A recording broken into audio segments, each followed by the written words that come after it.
अनका में हदिया से बाबू फसल सखी रे जदिया से बिगड़ल बा नसल अनका में हदिया से बाबू फसल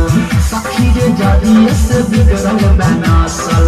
अनका में हदिया से बाबू फसल सखी रे जदिया से बिगड़ल बा नसल कलम पयला मना के लाजी के बाबा कहि के भाता दे सुत सौसिल के पासो हजाबा रोटी दे के भाता दे सुत सौसिल के अनका में हदिया से बारे फसल सखी रे जदिया से बिगड़ल बा नसल कलम पयला मना के लाजी के बाबा कहि के भाता दे सुत सौसिल के पासो हजाबा रोटी दे के भाता दे सुत सौसिल के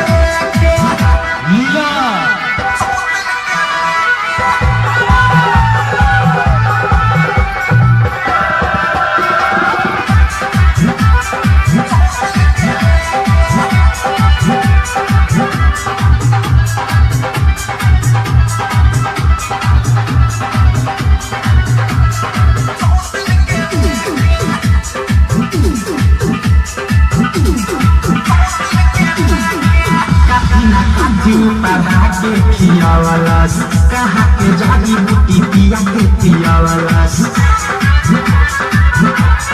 हाय हाय कथी न कथी पढ़ा के खियावलस कहा के जागी बूटी पिया के पियावलस हमरा के पानी कोना देखे चाहे रोज निकल जाले सौती के राहे हमारो सवाद नहीं जेके लाज के बात कहि के भाता दे सुत सौसिल के पासो हजाबा रोज दे के भाता दे सुत सौसिल के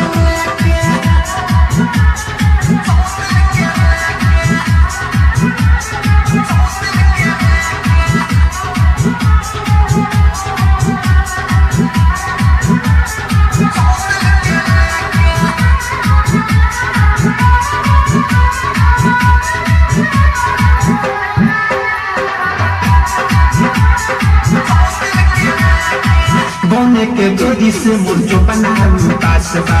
हमर भातार बनल दूसरा के खास बा हाय हाय बने के जोड़ी से मुर्जो बनाऊ पास बा हमरे भातार बनल दूसरा के खास बा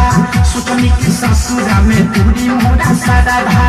मोरा जवानी ना ते उड़ी सखी गादा दा दूसरे के तावा जाके से के लाज के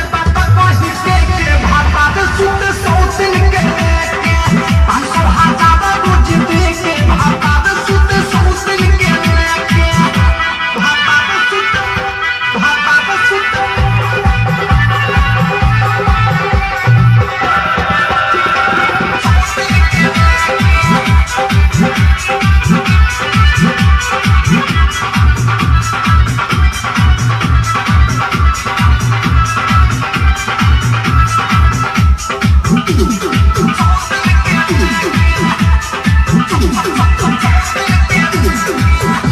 सबसे मिले देखिया के बाता हो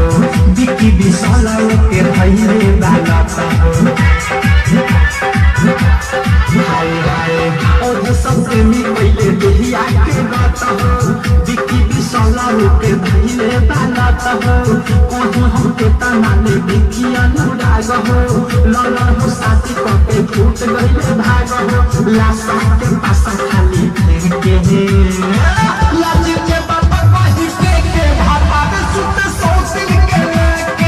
पासो हजाबा रोज दे के भाता दे सुत सौसिल के